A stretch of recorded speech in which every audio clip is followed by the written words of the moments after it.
Welcome back to Drop the Mask. I'm your host, Jason. Thank you so much for choosing to spend your time listening to me.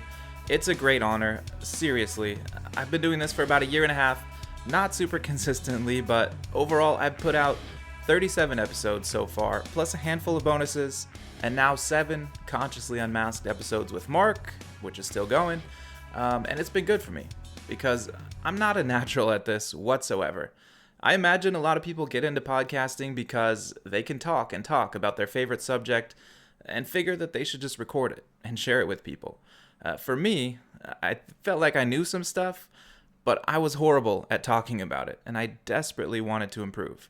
And I think I've gotten a little better. When I look back at some of the older episodes, I can really tell the difference. And since talking to Andrew Heaton in my last episode, who is a total professional, I've really been doing some reflecting. He was so good that I question my whole purpose in doing this. Is it worthwhile? I don't think I'm convincing anyone of anything, but it has been good for me. A big learning experience, for sure. And I hear from at least a few people that they've gotten something out of it, and even hearing it from one person does make me happy, so thank you. But I decided to go back through the archive and pull out some of the learnings that I've been fortunate enough to hear directly from my guests. It means a lot to me that anyone would come spend their time to share their stories with me, and I really make an effort to put out quality content, messages that aren't just talking about the news, but getting to bigger ideas that will last, that you can watch at any time. So I've made all my interviews publicly available on Rumble again. I had the older ones tucked away only for my local subscribers, but if any of the clips of the guys here spark an interest, go back and check out their full episode. Again, you can find them on Rumble. That's where I don't have to worry too much about being flagged for wrongthink like I would on YouTube. So what I thought I would do while reflecting is share some of the things I've learned or key messages that I think are worth revisiting from my interviews throughout the last year or so, and put together a refresher for anyone who's been listening for a while, or if you're new to the show, this will be a great way to pick up where I've been, where I'm at now, and where I hope to guide the show toward in the future. So to go back to the beginning, I started it because I see so much wrong with the world, and I'd come to realize that almost everything leads back to politics, and I don't want it to be that way. I don't want to have to care about politics, but the more things that we place under government control, the more it will necessarily be that way. It's why we have such hostility toward other political groups, because there's a lot at stake, and particularly due to the government's control over the money printer, politics has seeped into everything about our culture, because like it or not, money is central to everything we do. It's half of every transaction, as many people like to say. So to kick this off, I talked to Clint Russell of the Liberty Lockdown podcast about this, why those two things are connected. Our culture is degraded. I don't know that a president of the United States or a vice president of the United States can remedy that. I think that, in fact, it is largely a byproduct of a too powerful government, that we have decided that we're going to rely on the government for next to everything, and therefore we don't do anything to help our communities. We don't do anything to pick up trash on the side of the road. We have just turned everything over to the state. So therefore, when you see a drug addict or a homeless person, you walk past them. You're not interested in helping them. In a small town America of old, you might actually try and assist them. Or if you're, a church member, you might say, hey, how about you come to the church? Let's see if we can, get you back on your feet. Like, that's not the country we live in anymore. And I don't know that we ever will again, but I think that it's largely a byproduct of too much reliance on the state, too large of a state. And then obviously I also explained to him how I think that central banking and inflation ultimately, contributes to everything I just described in terms of the mental health crisis and poverty and homelessness and drug addiction, everything. This is one of my top issues that I think people should know and care about. The central banking cartel, also known as the Federal Reserve, has leveraged control over the money in order to extract its value for themselves. I like to refer people to the book, The Fiat Standard, to make all the connections from how control of money completely degrades society, everything from the decay of cities to the promotion of bullshit modern art. But the biggest thing that it does is finance forever wars, and that has to be stopped. Anyway, if you're a libertarian, you know that Clint ran for the vice presidential nomination in the Libertarian Party and was barely edged out by Mike Termott. Then he joined the crew of libertarians that went in for Trump, and I just couldn't bring myself to do that too. I kind of understand the argument. He does seem to be making an effort at cutting things with the Department of Government Efficiency, Doge, and trying to bring an end to the war in Ukraine. And Ross Ulbricht was freed, pardoned even, which is great. But the rest of his rhetoric and policy efforts, I just can't say I'm on board with. Anyway, that's kind of beside the point. I do think Clint is right about this here, that American culture is really in the toilet. A big part of that is turning the state into a religious entity. People worship the government, and I'm not exaggerating. There's a weird reverence for these institutions that I think should not exist. We'll get back to that again later, but it feels like neither red team or blue team really wants to fix anything. They just want to implement their own form of authoritarian rule. And we keep going back and forth, red to blue, blue to red, repeating the same cycle of, well, that didn't work, let's try the other one again, forever and ever. I asked my friend Derek Wills, also known as ANCAP Air on X, what goes on in the minds of these people, if anything. Well, typical Democrat or typical Republican voter, what's going on in their head is that they're not using their own critical thinking skills at all. They haven't exercised those skills, and so they don't really have them too terribly much. And so they rely on their favorite propaganda talking head to tell them what they should think. And if you ever go on social media and interact with a typical Democrat or a typical Republican, you will see them type out almost verbatim the exact same talking points. And I mean, it is straight from their playbook and straight from, mainstream news. And that's how they get their ideals. Nobody really thinks about why they believe what they believe. They just know that my favorite talking head said this, therefore I'm going to parrot it because that's who I like. And it's kind of sad, and it's the reason that we are where we are and why we're going to continue down this path until something bad happens. So yeah. People rely on their favorite talking heads. That's true of Team Red, and that's true of Team Blue. That's even often true of libertarians. And of course, I'm biased, and this could be the bias talking, but I do think that libertarians are slightly unique in this area. They seem to have a hint more of critical thought, but that's not saying much. I've said in a few episodes, and I stand by it, that humans are not typically rational. We rationalize plenty. We make up reasons for why we choose things all the time. But that's not the same thing. If the baseline human is like 5% rational, then libertarians might be 6 or 7%. It's probably a byproduct of the autism. Some might call it a defect, but I call it a superpower. And still, we're always going to find these shortcuts.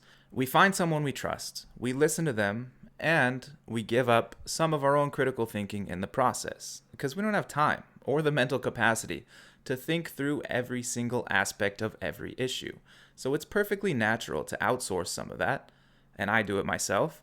It should be obvious, though, that there is a risk there, a pretty high risk, that that person you trust on one issue knows absolutely nothing about another thing that they like to talk about. When you iterate this hundreds and thousands of times, you end up with basically two tribes. And I include libertarians because even they end up breaking into a right libertarian and left libertarian division. And they're more focused on allegiance than anything like policy. And it culminates with what we have now, a severely misinformed population who couldn't possibly make good decisions through any democratic process. I also talked to Adam Haman about this. He's a libertarian who's involved with the party in Nevada and has a Substack and podcast titled Haman Nature. I recommend checking both of those out.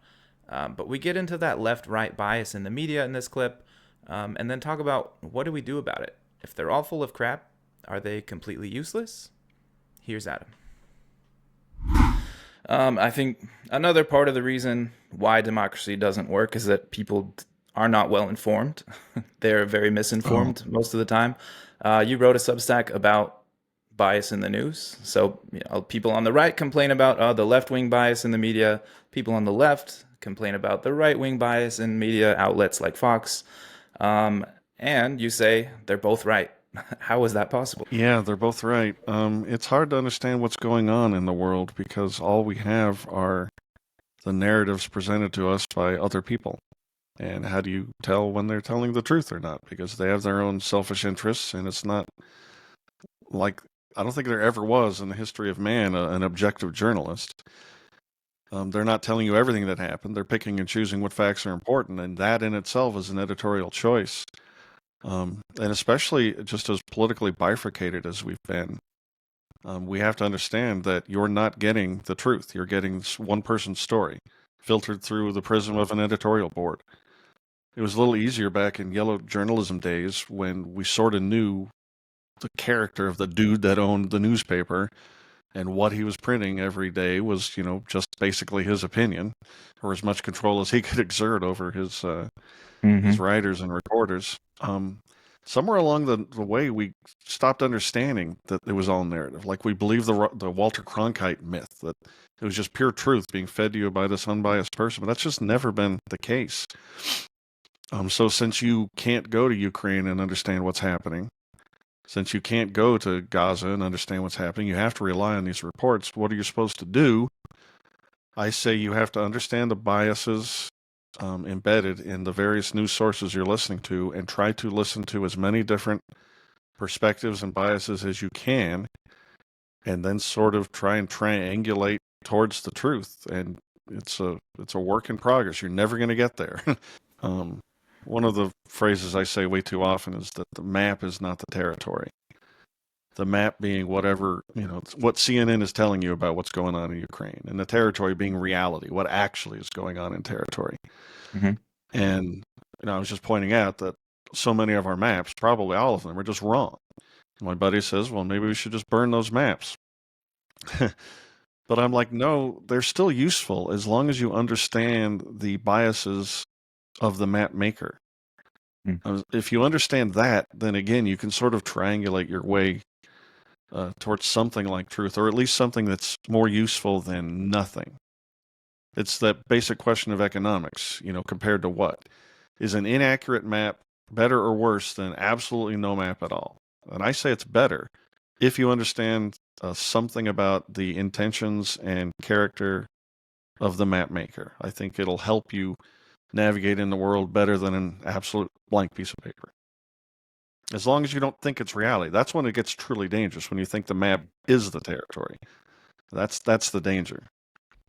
Don't think that Rachel Maddow is telling you the truth. Or Sean Hannity, Yes. It's not real, folks. The fact that both the left and the right believe strongly that media in general is biased against their own side is, in itself, a very peculiar thing. I reference Scott Adams' phrase of 2 movies on one screen a lot. Aside from the COVID thing, the other major awakening that I had was seeing this division. This became abundantly clear during Trump's first presidential run. And I never liked the guy, but his opponents just came unglued at everything he did, whether it was good or not. And a lot of times, what they were saying wasn't even true. I would watch a segment from the news of something he said, and then go watch the full speech or whatever it was and find out that they were inventing meaning from nothing, or they would even reverse the meaning of certain things. So what really got me interested in this is trying to understand why that happens. Not in politics, but this phenomenon. And because I don't identify with Team Blue or Team Red, I can usually see both sides. It's not that I'm anything special, it's just that has helped me maintain some kind of objectivity. But on the topic of the news, Adam's right. It's never been the case that the news has been unbiased. And in order to maximize profits, they do have to play to an audience of one of the two teams. Neutral's boring, and being neutral would mean people have to think about it. It's much easier for them to be assigned their opinions by their team's media. People don't want to be challenged all the time. They don't want to have to think about their beliefs and do the double and triple checking of their biases that would be required to be an informed citizen. They want to know that they're a good person. And the news networks have figured out how to scale up making people feel that way by painting the other side as the total opposite. And just because they're biased, it doesn't mean we can't learn anything. If you understand their bias, you can use that as an information filter. Like, I know Fox News leans heavily Republican, so anything that I happen to see on there that is celebrating Trump or bashing Democrats, I have to take that with a huge grain of salt. And likewise, with MSNBC, I know any opinion that they have about Trump or a story they share about his miserable failures should also be taken with caution. I know they're not above cutting his words completely out of context to make him look bad. They do it all the time. I also know that Trump can easily make himself look bad in context because he's not great. But I can still take some information about what's going on from either case.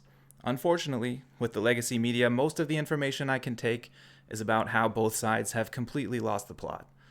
My advice would be not to watch either one, because practically you don't need to know what's going on in Ukraine. Maybe someone does, I guess, but you and I don't. Not really. The goal of the news is not to inform you, but to get you to do something. And most of the time, it's just to keep you hooked long enough so that you'll watch all the pharmaceutical commercials, but the people in power do use it to push messaging. And the messaging is meant to keep us fighting each other and distracted while they do horrible things with our money. And it's not just the United States. I talked with Econ Bro all the way from Nigeria about what people really care about. And it's a good lesson for libertarians when we think about trying to talk to other people about our ideology. When you get down to it, what they want to know is, what's in it for me? Because really, people just want to make sure that they have food and shelter and want to improve their situation in life. Let's hear from Econ Bro.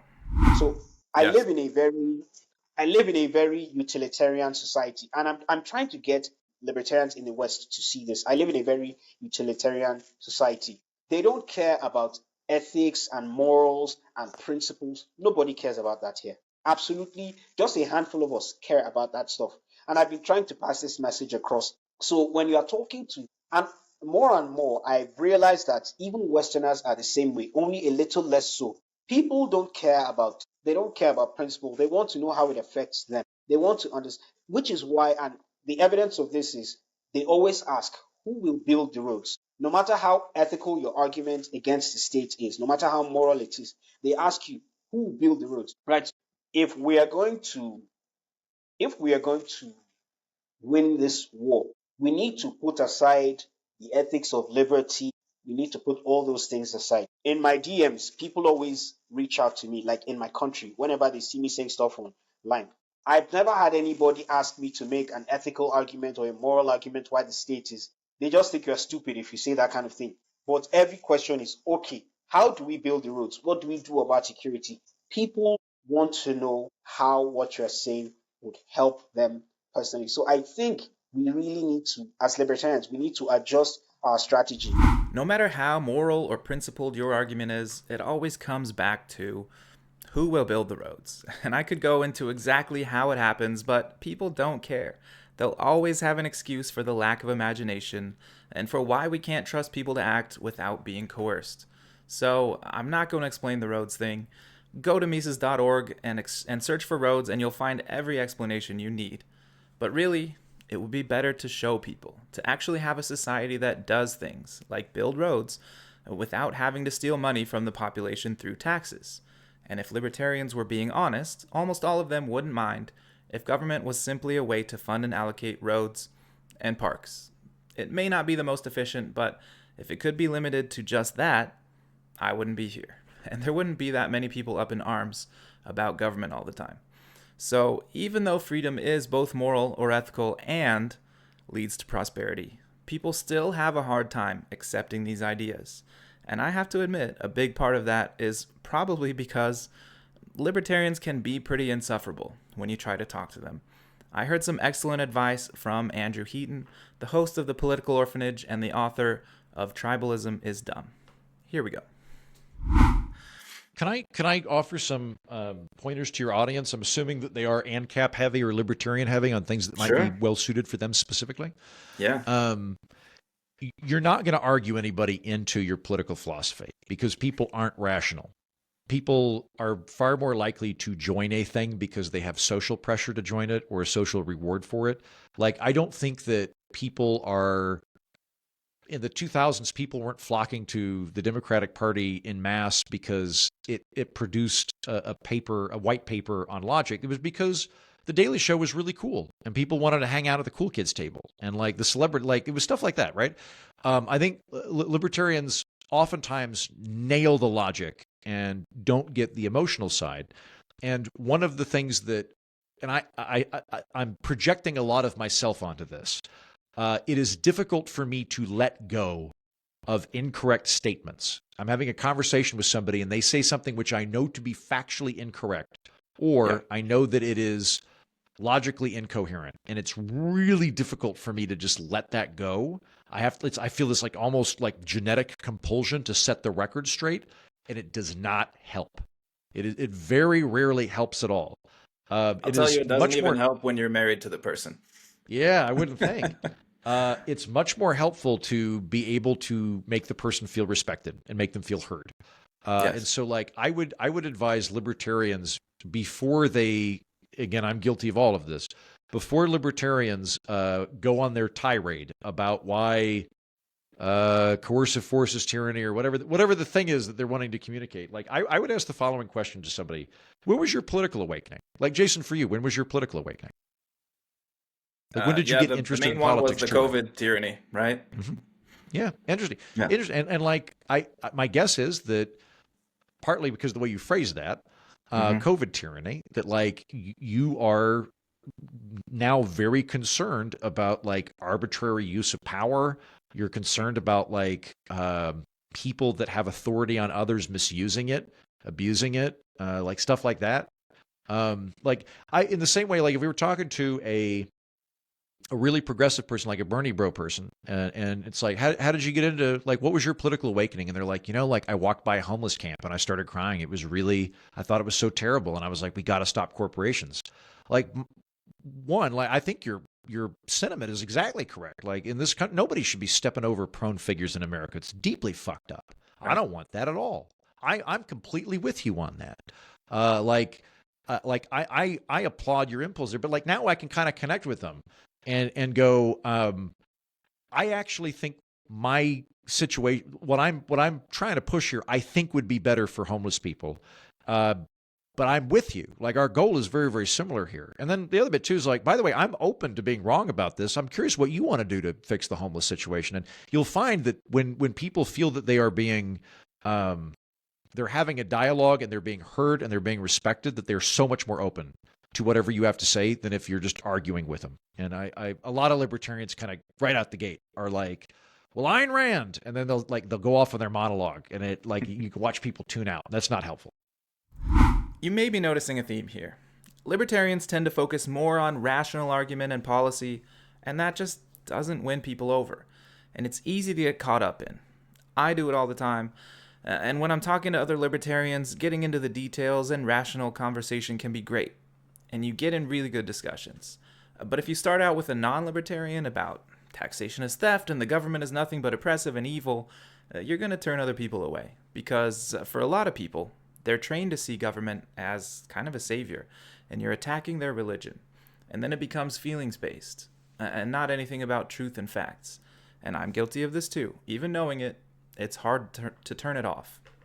So Heaton says that people aren't drawn into a political movement by any specific policy. It's about being cool, being seen as a good person, having a social environment that's fun and energetic, and filled with other cool people. And he says that we nail the logic and we don't get the emotional side. And it's really hard to let go when people are wrong. We really want to correct them, but it doesn't help. Instead, we have to make people feel heard, sympathize with their concerns first and foremost. That's something libertarians definitely miss. We've had some good times. The Mises Caucus takeover of the LP was fun in 2022, but it kind of fell apart by the time the 2024 convention came around. And that's a big part of my journey as well. Joining the LP, trying to take the political route to make some change. But my experience has left me with major doubts about that path anymore. But shortly after the national convention, I got to talk with Cohen, who was the 2020 Libertarian VP candidate, and he also had some thoughts about the problem with how libertarians approach issues. But very often, libertarians, we think in systems and in policies and in ideas. And the problem, and there's nothing wrong with that. That's actually, we're the world changers. We think the way that the people who change the world think, because they don't get caught up in this individual person or this individual group. They look at the whole thing. They take a step back and we think much more abstractly. And that's good. But the problem is when we communicate our ideas to other people, we talk about ideas and philosophies. And so where before you were talking about how, when they hear about 1,000 people being killed, they go, oh, that's so tragic. But when they hear one story, they get invested and, it jerks at, it tugs at their heartstrings. We don't talk about the 1,000 people that get killed. We say there's this policy in place that could lead to thousands of people being killed. That just, for the most people, they don't think that way, right? And it's frustrating because if people did think that way, then they couldn't be led around by their noses by public officials and corporate media. But they do think that way. And we're not going to change the fact that people think that way. They're hardwired to think that way. So if instead we present these stories of individual human beings and individual families that are having these horrific things happening to them, and present it in such a way that these folks understand this could happen to you. You are not safe from this happening. You are at the mercy of not being the one that gets picked to be treated this way. If you have a child, this unfortunately could happen to you. If you have a small business or a desirable property, you could be the victim of eminent domain.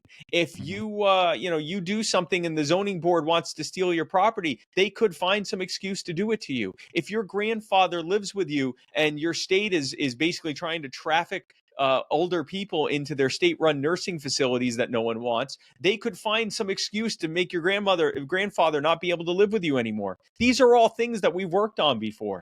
And when we present it that way, it changes everything. We talked about a lot more than that, and he's doing great work with You Are the Power, helping real people first and educating about libertarian issues through individual cases. That might be the best thing that we can do in the here and now. Things like he's doing in reuniting families and cyberbullying people in government to keep them from doing terrible things. Go check out the whole episode, number 20. It's easily in the top tier of interviews that I've had. But like I said, this interview happened shortly after the National Libertarian Convention. My wife and I went as delegates. It was my second time doing it, and I think that's probably going to be enough for me. I absolutely hate the process, and I talked to Spike about that as well. Here, he talks about the division in the party and why that just makes it completely ineffective. Whether people want to be active or involved in the party or in Chase's campaign or anything like that, that's really an individual choice for every person to make.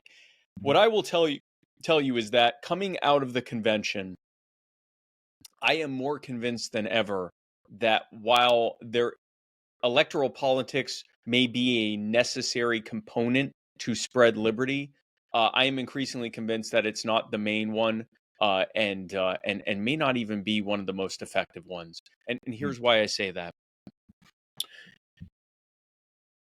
That convention, most of the time was spent with us fighting each other. We had an opportunity to put our presidential candidate front and center in front of Donald Trump and Bobby Kennedy Jr. And instead, we spent that time arguing over which delegates would be seated and then arguing over who the chair would be. Our number one priority after getting our delegates seated should have been to pick the presidential candidate, because now, in front of C-SPAN and all the media and everyone else that was there and all the people that were streaming it and everything else, we would put our candidate front and center in front of the Republican and independent candidates. But we didn't, because both sides saw the other side as an existential threat to the party and to liberty. And so they were so blinded by that they fought over that instead. Even though if you take the most shrill, vociferous member of this faction and the most shrill, vociferous member of this faction and have them write down their position on, say, 20 issues that you pick out of random, they're probably going to agree on like at least 15 of them. Possibly all of them, but certainly most of them. But the problem is the democratic process of choosing a chair and a candidate and a secretary and a vice chair and all the stuff that you have to vote for, it necessitates that we look for each other's differences and then primarily focus on those differences in order to figure out who's going to run the show. Because if I have to convince people to vote for me and not for you, even if we agree on 99.9% of things, I have to make them think that that 0.01% is so important that they need to pick me and not you, and you need to do the same thing. And over time, that creates two factions. It creates a fault line based on those absurd differences, and it forces us to fight each other. And over time, it becomes less and less about the actual differences and more about our hatred of one another. You have one faction that calls the other side Nazis and white supremacists. You have one faction that calls the other side a bunch of woke degenerates who hate America and our culture. And this is what Democrats and Republicans say about each other. Even though the vast majority of Democrats and Republicans look exactly like each other and act exactly like each other, and they just vote this way or this way. The way Libertarian Party politics plays out is just a microcosm of the way that national politics plays out. And that's not because any of us are bad people, it's just because of the way democracy functions. We have to argue about something, and like you said, the 0.1% of stuff that we might disagree on gets amplified and magnified into a big deal. And we set up our own tribes within the tribe. I guess because that's just how humans are doomed to operate. I don't think there's any escaping it. But if we understand people that way, and I believe that is not all-encompassing, but it's an explanation for a large part of human behavior. If we understand that, then when you look at the way we choose our leaders, it's based on a faulty understanding of how both people and systems work. And again, I think this is what they want. It's convenient for the rulers that are really on the same team with each other, for us to be fighting over them. They have a permanent scapegoat when something goes wrong. It was always the other guy's fault. The last guy, he did that, not me. And then they have a distraction to keep people's attention focused in the wrong place. So that is why I'm 100% disillusioned by voting and the electoral process. I did a bonus episode about whether or not anarchists can or should vote right before the last election that you can go find on my locals community. But long before that, I talked to Derek Wills about it in episode 6. But even still, and this is where a lot of people seem to misunderstand, is that even if you get somebody that is truly wanting to shrink government, and let's say that they get both houses of Congress and the White House, and they're able to do all these things to actually reduce the size of government. Let's say we get a completely libertarian Congress and a libertarian in the White House, and they pass a bill to audit the Federal Reserve or even abolish the Federal Reserve. Even under a system like that, where government is actively shrinking, it's definitely better for the individual, to be certain, and I'm not bashing that. Mm-hmm. But that the entity of government still has more of a say over your life, your body, and the fruits of your labor than you do as the individual. They might be rolling back some of the authority that they have over that, which is definitely a win. But that relationship still exists, and voting essentially is kind of like I kind of equate it to like a power of attorney.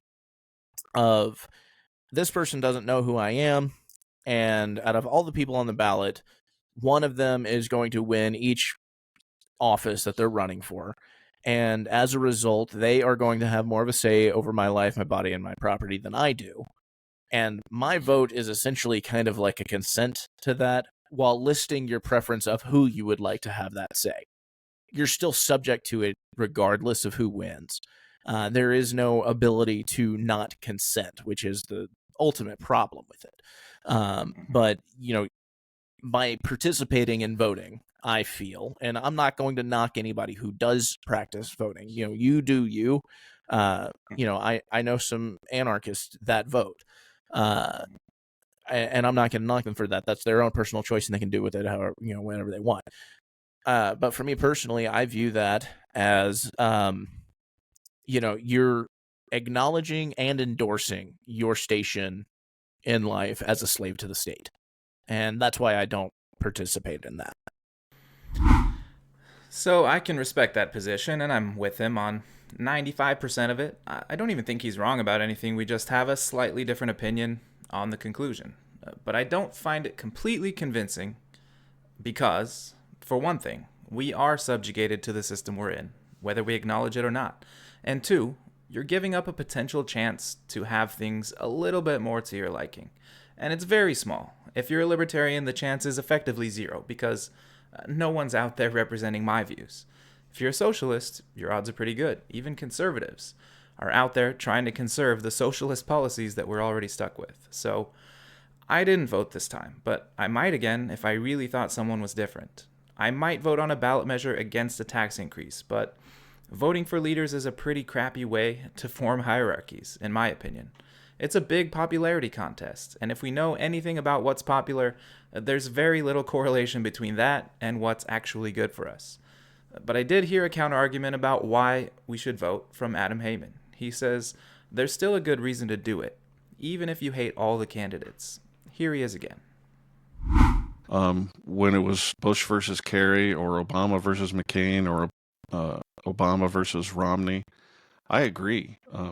If you're going to vote, and I think you should, I think what you needed to do in those years was go in and vote for the Libertarian candidate, whether you liked them or not. In particular, they were good enough, and you're signaling, hopefully, if enough votes went for the Libertarian Party, they'd go to lp.org and look at the platform and see what this party is. And you're signaling that you're not just apathetic, you're not just sitting on your couch because I'm not interested in politics. You're sending a distinct, clear signal that I do not want either McCain or Obama. I view them as both equally warmongering and in service to the entrenched interests that suckle off our teat, and we can't do a thing about it. I actually want the size and scope of government to recede. I want the size and scope of our private lives to increase. I want more autonomy. I want less government control, less regulations. And while Trump is a huge mixed bag on all of those things, because he's just a guy, he's just a real estate developer from New York, he clearly is not part of the Obama, Romney, Bush, Clinton, regime. So I agree with Adam here that usually we don't have much choice between the two major party candidates.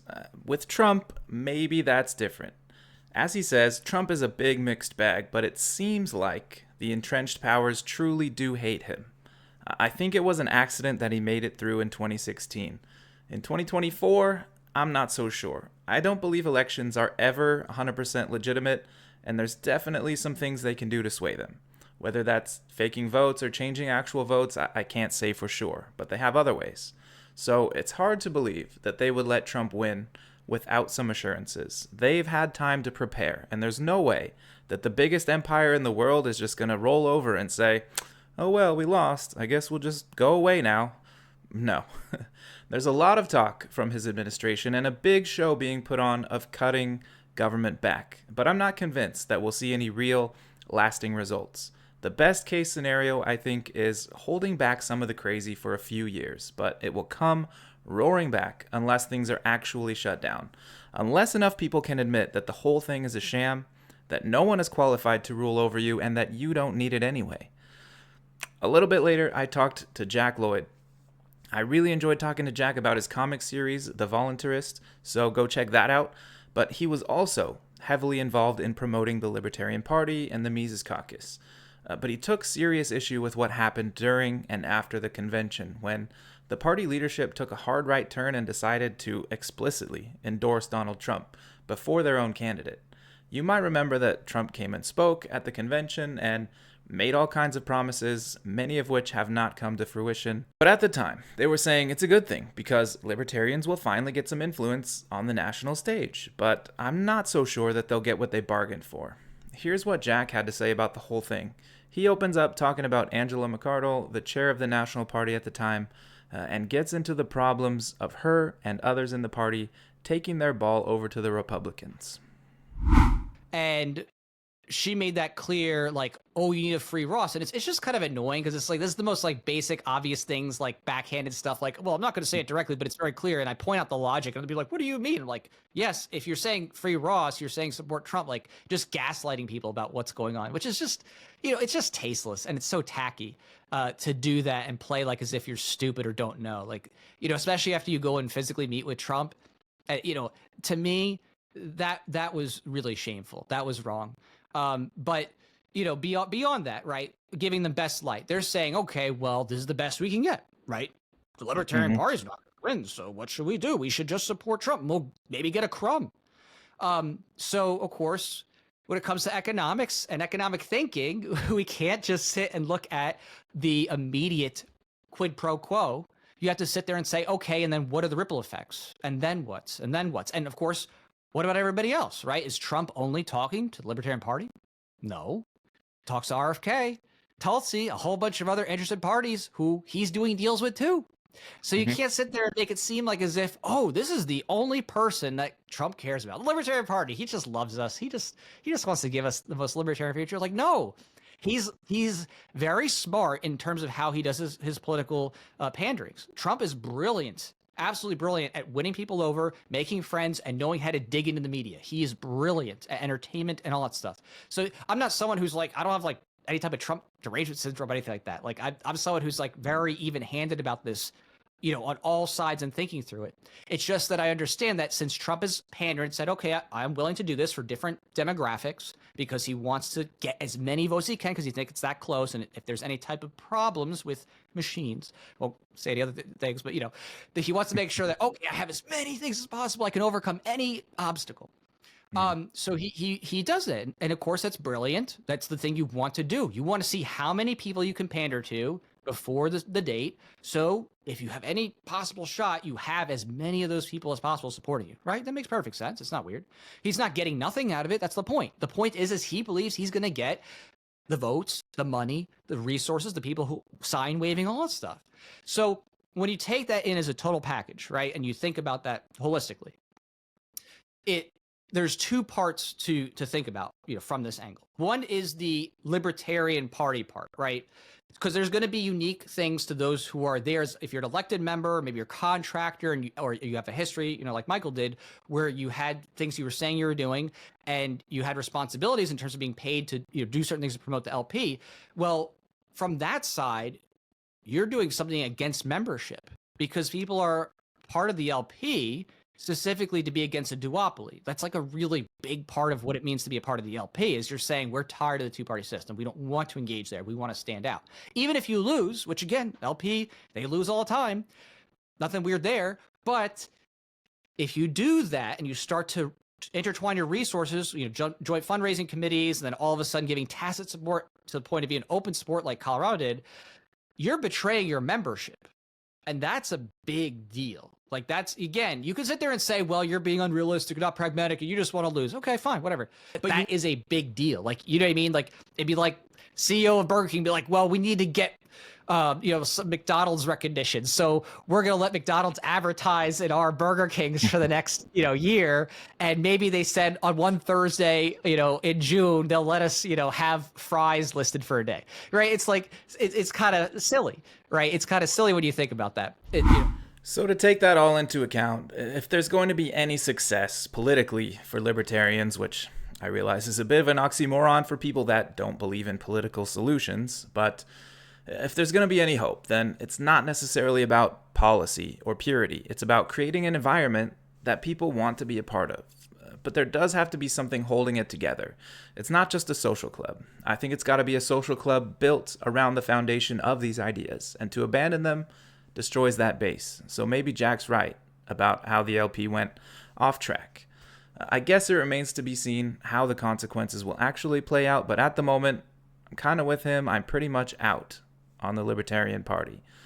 Like Spike said, there are ways to spread the message and take on government interference through private individual action. I would refer anyone to You Are the Power, his organization which does just that. We can tell liberty stories like Jack does with his comics. We can even send signals through voting third party, even if it kills you to be participating in the system. But whatever you do, I think the psychology has to be recognized better. How to approach people with new ideas and how to hear and listen to each other as human beings. It's not easy, but that's where we can make the most progress. Letting people in instead of attacking impurities. Being on the same team as others against the government instead of fighting each other about stupid little differences. I'm going to leave it off there. We'll call this part 1 of Reflection Time. I'll be back soon with part 2 with more on sociology and philosophy and some economics, so stay tuned. In the meantime, go check out Consciously Unmasked. I'll be doing that with Mark while I take a little hiatus from this show. You can find that on my feed or his. And also, go follow me on Locals. It's free. dropthemaskpod.locals.com. Subscribe if you can. It starts at $3 a month, but you can choose any amount. I'll pause it while I'm on break so you won't be charged, but I really appreciate the support. It helps me keep this going and sharing the messages. Anyway, thanks again. I'll see you next time.